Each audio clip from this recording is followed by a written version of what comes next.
Storytelling is a great tool to use for learning in the classroom. So today I want to share with you 6 different storytelling activities that I think your students are going to love. Let's go check them out. Hi everyone, my name is Sarah and I show up every Sunday night on this YouTube channel with read aloud tips and book ideas for you to use in your classroom that week. Today I want to chat with you about storytelling and how we can connect it to reading and read alouds in the classroom. There are so many benefits of storytelling for your students. For example, it really raises their enthusiasm about picking out text in the classroom and builds that engagement in reading. It helps them become more creative in their writing skills. Because these activities are interactive, it also is super engaging for students and a lot of fun. And all the activities that I'm going to share with you today, you will be able to download for free. I will give you all the information on that at the end of the video. The first activity that I want to share with you are story cubes. And these are a lot of fun. So what you do with these is you give students, a group of students or your whole class, a set of the story cubes. You can decide how many you want to use. And the first student goes and they roll all of the cubes. They then line them up to see what images that they rolled. And then what they're gonna do is they're gonna create a story incorporating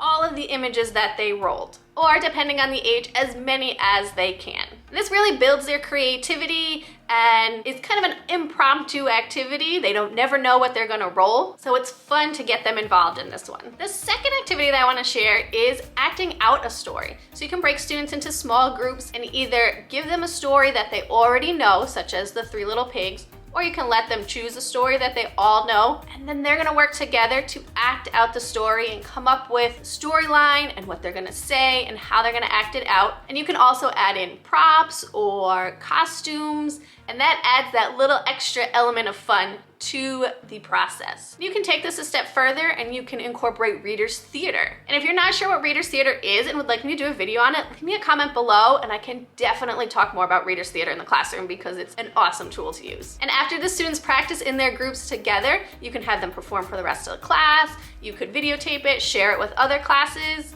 and they'll be really excited to share what they do with each other. The third storytelling activity that you can do with your class are prompts in a jar. And so what you do is ahead of time, you can write out prompts. I also have quite a few included in the free download at the end of the video if you want to grab those.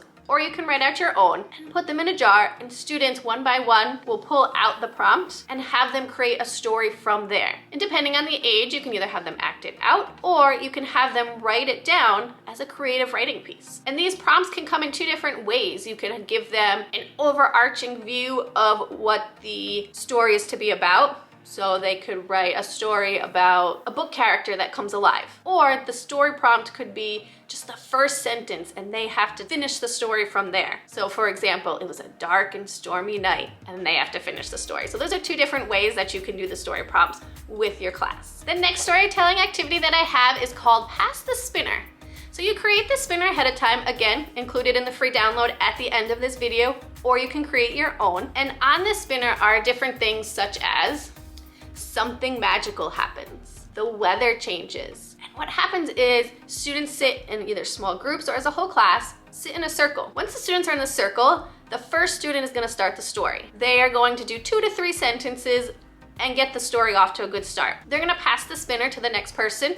They'll spin, and whatever they land on, they need to add that element to the story. They need to add 2 to 3 sentences that connect to whatever they landed on the spinner. After they share their few sentences, they pass it along to the next student. They spin, and it continues all the way around the circle. You can either have the story go until all students have spoken, or if you'd rather, if the story starts to get a little too silly, or it comes to a natural ending, you can stop it and start a new story so that all the students have a turn. I also recommend, since this is speaking out loud, giving students the opportunity to pass if they don't want to.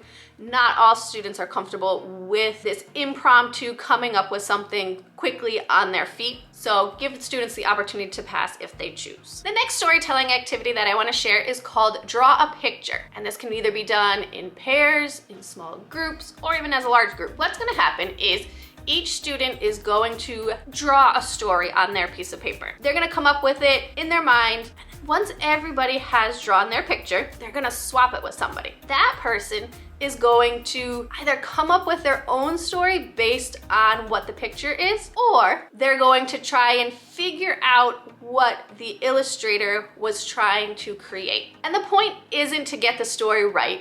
The point isn't to have the perfect picture drawn, but it's to be creative in coming up with not only an illustration, but creating a story based on what somebody else has done. And afterwards, the original person who drew the picture can share what they were going for with their picture, what story they were trying to create, and it might be fun to see how close they were or if they were completely separate ideas. I think your students will really get a kick out of that. That's a great activity to help students with their visualization skills. So a great one to do with your class. And the last storytelling activity that I want to share with you is called Story in a Box. So what you're going to do is get a box, any size, doesn't matter. In that box, you're going to put 5 to 6 items, random items, just throw them in there. And then what students are going to do is you're going to lay all those items out for them. They're going to create a story that includes every item in your box. So they have to figure out how to incorporate all these different elements into their one story. And this might be a little bit easier. Students write it out first, and then they can share their story with the class. And if you're doing it as a class, it's fun to share what everybody's stories are. Take turns sharing what they came up with and how similar or different they are. Everybody using the same items, but I bet their stories are gonna be so different. You can also have students do this in pairs. They each gather a certain number of items and then swap with each other. And the other person needs to write a story based on the items that their partner collected. So I hope that you'll be able to use some of these storytelling activities in your classroom. I think your students will have a lot of fun with it. These are great activities to do when you have a little bit of extra time in the class. They are awesome for indoor recess activities. They get students up and moving, but still having a lot of fun engaging with each other as well. They are also great to use on World Read Aloud Day. And I'm gonna be sharing more about that on Sunday when I upload my regular video. So we're gonna be talking all about World Read Aloud Day. This is one of the things that I'm gonna be sharing about, so stay tuned for that. And at the beginning of the video, I mentioned that everything I shared in this video can be downloaded for free. So I will share the link to that in the description box down below. You'll be able to grab the story cubes that are already made. There's even a blank one for you to create your own or your students to create their own. It will also include the spinner, this exact one, as well as, again, a blank one for you or your students to make their own. And it will also include a full set of prompts for you to do if you want to play the prompt in a jar storytelling activity. And again, the link to download all of those is in the description box down below. I hope that you'll be able to use one or all of these storytelling activities in your class. If this was helpful for you, make sure you give this video a thumbs up. Hit the subscribe button down below so that you'll know when I come back with more read aloud tips and book ideas for you to use in your classroom. Have a great week, students. The first oops, a day a lot. Too many times. Storytelling is in the hit the